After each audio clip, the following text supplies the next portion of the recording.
Pump it up, pump it up. Trae. Oh, come on, come on. With Trae. Pump it up, pump it up. It's the day with Trae. This is the day to gain inspiration, to make a positive change in the nation. We're inviting you to partake in conversation, to raise your vibration. It's the day that we will all celebrate all of our peeps that make the thing elevate. Watch the negative fade away, cause it's the day with Trae.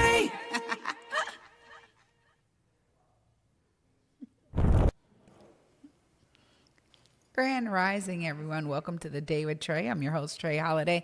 I am excited to have y'all here on this amazing Thursday, and I'm really excited for my guest who's in the building because we got Claudia Balducci in the building, y'all, candidate for King County Executive, and she's going to be sharing with us her campaign, why she's doing this, and of course, y'all know I got some great questions for her, so I'm so excited she's here. But y'all know I'm excited you're here as well. This is, of course, the top of the show, and this is where it gets real interactive for y'all.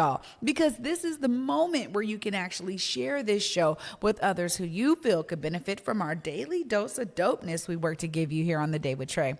And if you can't watch us, y'all know we got you covered because you can always listen to us anywhere you find your favorite podcast. Just search Converge Media Network in the Day with Trae. You'll find us there. Well, okay, before I get into it with Claudia, I got to say this. You know, this is that cycle where we are learning a lot about candidates. For those of you who are plugged in, this is the time to really get your questions answered, to stay engaged in civic opportunities that allow you to go into the polls as an informed voter. Now, I am really plugged in, so I have access to so many different candidate forums. But I'll tell you this. This is the time where you really get to learn how is someone going to take your interest into the work that they would do as an elected official. And not often enough can I say this, but there are unique needs that are happening not only in global majority communities, but also for our youth, for our elders, our seniors, those who have very unique needs, for those who are people with disabilities in our disability community, those who are in other subsets of our communities. You know, I'll say this, that if you're not engaged, if you're not asking the questions, if you're not attending these opportunities for community engagement, then I want you to understand what you end up with is oftentimes someone who can speak to what they're going to do for those who did ask questions.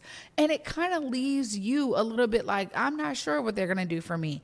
But this is the time to get that specific question answered. And so I'm so glad that Claudia Balducci is here because not only is it that she's running for King County Executive, but this is an opportunity to have a candid conversation with her and to share some of the things that she's excited about and why she's actually in this race. You know, it takes a lot of energy, a lot of, probably sleepless nights, I'm sure, for anybody to run as a candidate for anything. You know, if you are someone who is passionate, you care, and you want to make a commitment to serving people, there's a lot that comes with that service. And I want us to remember that politicians really are there for us. So I'm just telling y'all now, I want to start the show by telling you to make sure you get engaged. There's plenty of opportunities and different candidate forums that are happening all over the communities of King County for the King County Executive race. I want y'all to be engaged and informed voters when you go to the polls. There's nothing like knowing that somebody said something on the campaign trail, and if they happen to be the elected official that takes the seat, you have the opportunity to then hold them accountable to what they shared at that time. Don't let it stop once they're in the seat. Even if it's somebody you voted for or someone you didn't vote for, you need to still be able to make sure that you hold elected officials accountable once they are in those seats, so they are truly serving you as someone who has voted for them or as someone who is living in their jurisdiction, okay? So either way, it doesn't matter. I'm encouraging y'all to be engaged and informed voters. Well, of course, after this short break, up next, we have Claudia Balducci in the building. We're going to be talking all about her candidacy for King County Executive right after this break. Stay tuned. You're watching The Day with Trae.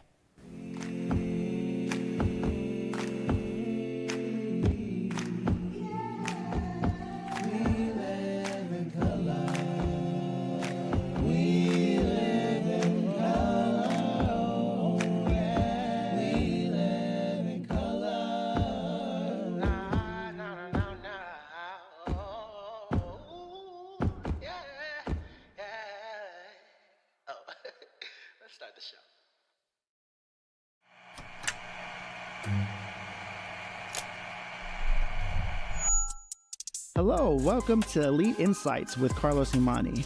We're looking to offer an in-depth look at event production industry through the lens of client experiences and joint successes.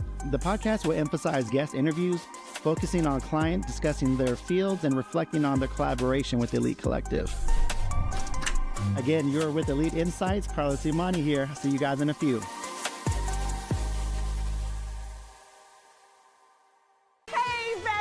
What is a bestie? I like you. She's fun. It's about to be a good time.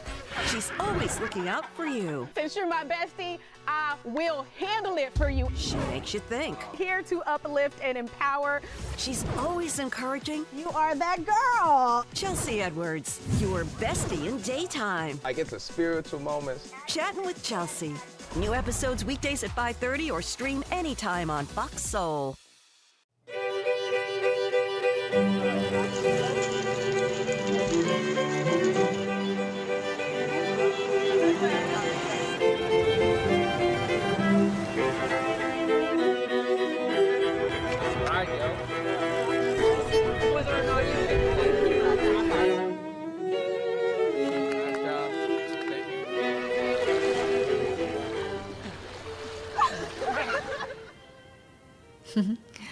All right, everyone. Welcome back to the Day with Trae. Of course, I'm your host, Trae Holiday, and joining me right now, we have Claudia Balducci in the building. Hi. Hello. So glad to be here. Yeah, so great to have you here. Now, this is I gotta say, your background is extensive.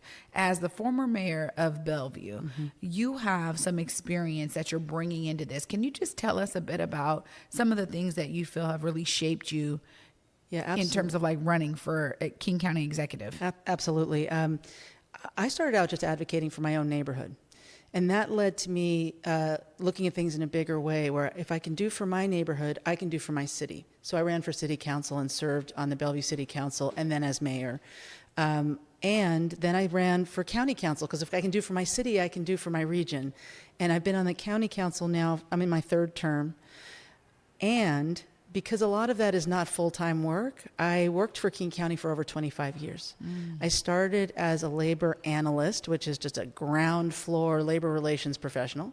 And I worked my way up to running a very large department, the Department of Adult and Juvenile Detention, which runs the jails.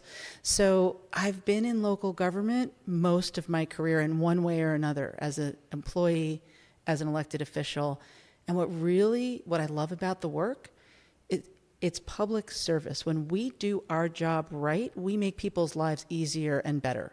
Yeah. And that's what motivates me to do this, and why I really was excited for the opportunity when the position came open at county executive, to step up and offer to use all the experience, the knowledge, the partnerships I've developed over 25 years for the people of King County. Yeah, I think the one thing is there's a huge leap, right, from, what you just described, being city council, being mayor of Bellevue, bringing that to King County Council, and now going for executive. Just the understanding that you gain at each of those levels, I'm sure it is helpful and beneficial to you. What are some of the top things that you feel you've really gained over the course of your career that you could bring into the role if you are elected?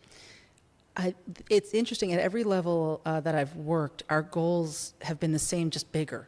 So I've always wanted to make sure, and I started, in fact, to make sure that there was enough housing in my neighborhood for the next generation, because where I live used to be the affordable housing of the 1950s, and now it's out of reach for virtually anybody.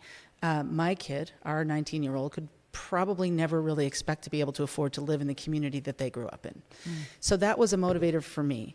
And then beyond that, how do we get around? I really am motivated by finishing our high capacity transit system, the light rail and the buses. And if you can do that, if you can have housing where people can afford to be, if you can have transportation that gets them where they need to go, you open up a community for everybody.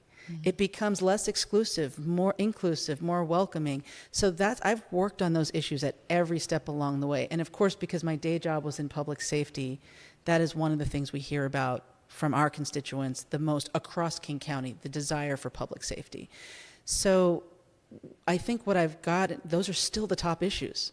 Housing, transportation, public safety, community building, I think are the top issues for the county executive as well. So what I've done is I've been able to learn how to deliver, smaller things than larger things, including opening light rail in East King County and North and South.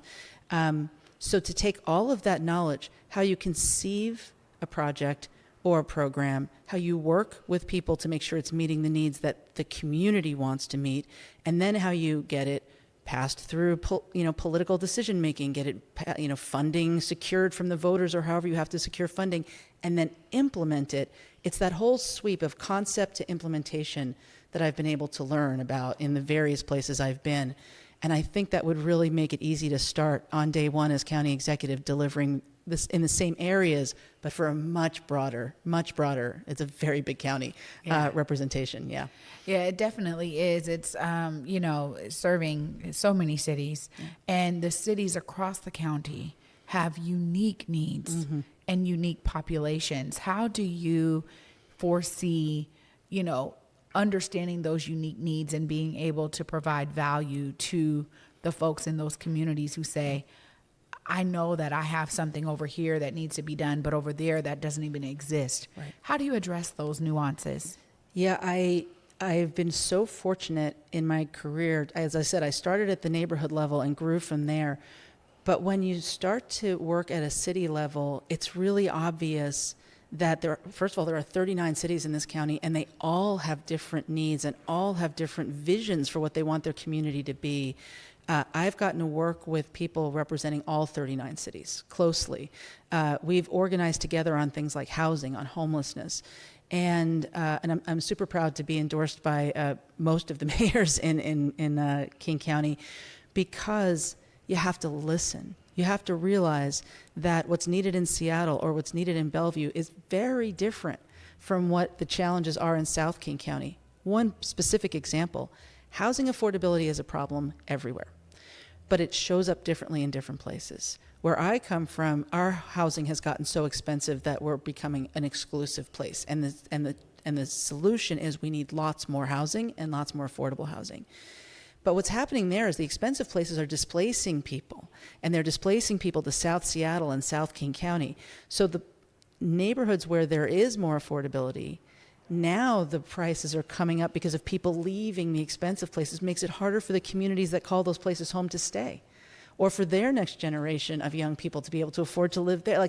It's like a wave. Yeah. And we all succeed or we all fail. So that we've got a common goal, but the solutions have to be tailored to the local community. And I wouldn't be doing my job if I didn't say King County is the regional government for all those 39 cities. For the unincorporated parts of King County, we are the only government. We are the local and the regional government, and those places have been dramatically underinvested in. And the next county executive has got to figure out a way to make sure those places get the services and the infrastructure that they need, because we've been failing them for a very long time. Well, yeah, I mean, the level of advocacy for them is not the same because of that lack of local elected officials. So I appreciate you sharing that. I also think too that, the unique approach and understanding the needs, that's really the work of, I think, all politicians. How are you understanding the needs of those who you're supposed to service? And how are you going to meet those needs? I think it's just, if we could just, boil it down to the basic level, that's really what we're talking about. And so how do you find yourself throughout this campaign staying connected to the community to be able to have that channel so that you are listening to those needs while you have your own experience and professional expertise, based on all that you just shared? How are you staying connected to what's happening on the ground for families and individuals? One of the most wonderful things about this campaign, and I have to say, there's a lot of not wonderful things about a campaign. One of the most wonderful things about the campaign has been the opportunity to get out of my regular area. I represent a large part of King County, but it's 1/9 of King County. I've been able to go to communities, to coffee shops, to candidate forums, to go on walks, so many walks with business groups and local neighborhood associations and people who just want to tell you, look, here's what we have here. We have a real problem with homelessness right here. How are you going to help us? We have a problem with the streets here. How are you going to help us? and getting to just expand my knowledge from being very deep in my own community, where I have spent many years representing people, to now hearing about the broader community. It's been wonderful, just wonderful. And I think that's something that I would absolutely continue. When I became mayor of Bellevue, people would call up the city hall and say, I want to meet with my mayor. And the answer would be something like, what are you doing in 8 weeks? Which was never very satisfying for anybody. So I started scheduling Saturday morning coffees, and I've done them now for well over a decade. Almost every Saturday, I will meet with however many people I can fit in. And it's just, it is so much more beneficial to me than it is to the people who are meeting with me. Everyone will, thank you for your time. Like, no, thank you for your time. Because when I hear from an individual person or family or business owner, this is what you, then I know things I need to know. It's not just a staff report that's been written by somebody and kind of, presented in a sanitized sort of way. I'm hearing directly from the people. It's a county of 2.3 million people. I don't think I'm going to be able to Saturday morning coffee my way, but meeting with more community groups, more and getting everywhere around the county has definitely been an incredible just honor and a privilege, and I would absolutely continue doing that as much as I could as county executive. Well, you appreciate that answer, because I think for me, the accessibility to our elected officials gets really tough. The jobs that you go in, like on the campaign trail, you're trying to be as available as you possibly can. Right. But then in the seat, oftentimes it's like you said, 8 weeks, right? There's just not enough being done to make sure that door stays open for community. And I think that's really vital. You mentioned earlier, corrections and detention centers and public safety. Right. And, there are unique needs here, obviously, in different communities. One of the things that, I think a lot of community members who are in the Black community all over the place, right? But there is a need for us to understand how we stay safe when, unfortunately, sometimes we have repeat offenders out here. We have folks that, there's a lot of grace that we give. And I think that, that's also a community concern. It's been advocated for by community. But what do you do about that? How do you balance, the grace that, community is asked for when we talk about community policing, different forms of community connection to safety, while also making sure people are staying safe? Right. Because there are still victims out here and families who are like, I don't feel like I'm being seen. How do you address that? It's easy to say, can I just say, but hard to do. Yeah. We talk a lot about the full spectrum of public safety, which, depending on which end you start at, starts with prevention, let's say. We invest in education, housing, human services, jobs, all the things that create a healthy, successful life, because we know that healthy, successful people are less likely to be engaged in harm, receiving or creating. And on the other end of the spectrum, there is harm. There are things that happen that are very dangerous: violent crime, property crime. I've talked to so many people on the campaign trail who will tell me stories, and some of them are quite terrible. People who have been killed, people who are business owners and they just can't run their businesses in peace because of all the challenges they have. We absolutely need the response end of the system too. We need to have law enforcement. I worked in the jails for a lot of my career, not because jails are wonderful or because we want to have that be the solution, but because sometimes it's necessary. And so the challenge, in my view, is how do you work that entire spectrum in fairness, with grace, where it is warranted, which is many, many times, but also where there's accountability and people feel that I'm going to be protected, and that someone's going to respond when there's a problem. There was a summit, and I think we may talk about this more, but there was a summit earlier this year for the very first time, a King County summit that was about survivors of crime. And just hearing the stories of how the system does not support survivors. I've known this for a long time because of my job, but if you are a victim of a serious crime, our system is not set up to help you. Our government system is not set up to help you.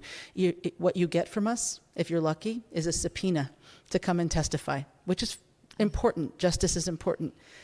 But where's the trauma response? Where's the mental health counseling? Where's the we do have some crime victims compensation, so you can get some, in some sense, but it does never really reach all of the harm of crime. And I've been asked for commitments, as you might imagine, on the campaign trail. And one commitment that I take very seriously that I've been asked to give is, will you, as county executive, bring the voices of people who want public safety and who are crime survivors into your administration so they are heard? So that when you look at the investments, 86% of what we spend in this system goes towards dealing with offenses. 14% goes to helping and supporting survivors. We have to balance that in a way that is more responsive to the people who are being harmed. Yeah. I mean, those numbers are strong, and, they're not surprising, but just to hear That's right. the disparity is even more like of an anchor, right? Where you're like, whoa. Yeah. Now I understand like how serious that is. I appreciate you sharing that. And, lastly, I know we could probably talk for a really long time, but, you talked about doing a lot of candidate forums this month and just being able to hear from people. And my question is, I want to ask about maybe self-care a little bit. Like, I think about the work of our politicians who are actively engaged, staying engaged, not getting complacent. How do you balance that for yourself in terms of, not to get complacent, staying engaged, but also not burning out? In October, as the ballots are about to come out, there's no self-care. Just to be honest about that, self-care is on hold for about 3 weeks. I understand. But when life is a little more normal, I have a family, husband, a 19-year-old new voter, a college kid, and a dog, and I love spending time with them. We travel. But the thing I love to do the most, I love to ride my bicycle. I use it for transportation, and when I have time to do so, I can do a few miles a day. It clears my head, it takes the weight off my shoulders, and it helps me to stay a little bit physically healthy too. So that is just one of the things I love to do. Well, that's good. I'm glad that you have some way of balancing, because I think Thank you for asking. For anyone, I think that the work in and of itself is tough, but also rewarding, right? But I think I have questions around, some who either stay in the game too long, they get tired, they get burnt, and you can see it, and you're like, I don't want people, we want people to stay active, right, in terms of like fighting for us. The best days in this job are when you get to deliver something to the public and stand back and watch them enjoy it. I love watching somebody with a new key to a door that can live in a home that we helped to create. I love watching the crowds pile onto the new light rail system and get to enjoy it. And we're going to be opening to Federal Way, Kent, Des Moines. So exciting. There are trains on the bridge at night now. They're testing. So someday you'll get to go back and forth. There's nothing better than having, dedicated yourself to something and then just getting to stand back and watch people use it and enjoy it, because that's what it's all about. Yeah. Oh, I can tell you this. I'm a Federal Way homeowner, and I live right across the street from the new light rail, and I'm already seeing the tests, and me and my son just go, whoa. We just look and go, whoa. And I just looked it up, like, when is this opening again? Because it's been so amazing to watch it be built. Oh, I hope to see you there opening day. It'll be fun. That'll be great. Well, of course, if people want to stay engaged on you and the work you're doing in the campaign, look right there. Let them know how they stay plugged in. Well, if you're interested in our campaign, please check out our website. It's claudiabalducci.com. Really simple. And thanks so much. Wow. Thanks for being here and for sharing you, your Trae. experience. It's been awesome. Yeah. Absolutely. Wow, y'all, what a great way to show y'all someone who is saying, I have some experience. I think I can do something in this seat. And of course, again, it's helping us be a great conduit so you can be an informed voter. I'll wrap it all up right after this short break. Stay tuned. You're watching The Day with Trae. We're electric. I feel like the fans can feel that, and we're just going to keep this going. He struck him out. Gino, like he never left Seattle. Keep bringing the energy. We really need it. Let's go. Got him at home. My baseball Cal did it. We show a lot of heart. This team has a lot of fight. You guys have been electric. You guys are the key to this, so thank you guys. In Seattle, it's more than just coffee. It's community. At the station, we brew more than just your favorite cup. We brew connection. From Beacon Hill to Columbia City, we're a space for artists, activists, and everyone in between. A place to gather, create, and simply be. Whether you need a quiet place to work, a lively spot to meet friends, or just a moment to unwind, find your place at the station. More than coffee, it's home. Visit us in Beacon Hill or Columbia City. The station, where community happens.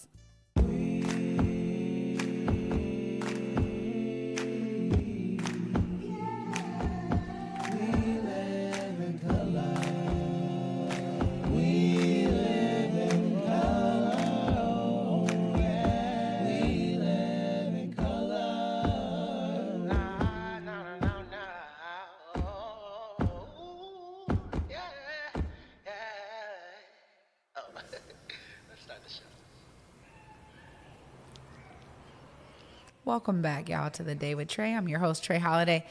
What a huge thanks I get to give to Claudia Balducci for joining me today, not only sharing her expertise and experience, but also her passion for why she's doing this. And, 3 issues. She talked about public safety, she talked about housing, and she talked about transportation, y'all. So we know now what she's standing on. Now, the question is to you, right? Is what she's shared resonating with you? Is this someone that you want to be able to go to for maybe one of those Saturday coffee talks and be able to connect with her and tell her what your issues are? Now, you have more information to take with you to the polls. And that's what these kinds of interviews are all about. So I'm so glad y'all were here joining me today. Of course, I want you to not only take the information in, but share it with others, right? We are oftentimes at our jobs or in our neighborhoods talking about, these local elections and how important they really are. And hopefully that conversation is really growing amongst newer voters who are realizing that, they have some power. They can utilize that power at the polls to really make sure their voices are counted and their votes matter, right? Like I say this to my 19-year-old too, right? Like I'm like, hey, get informed, get engaged, understand who you want working for you.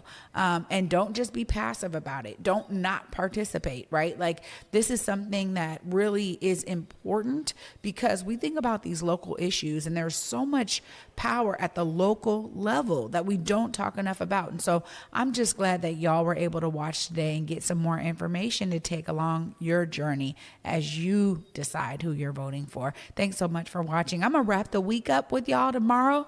And until then at 11 a.m., peace.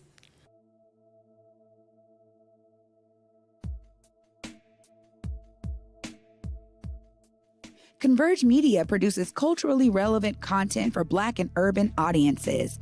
Our coverage is raw, transparent, and objective, praised by community leaders, government officials, and residents.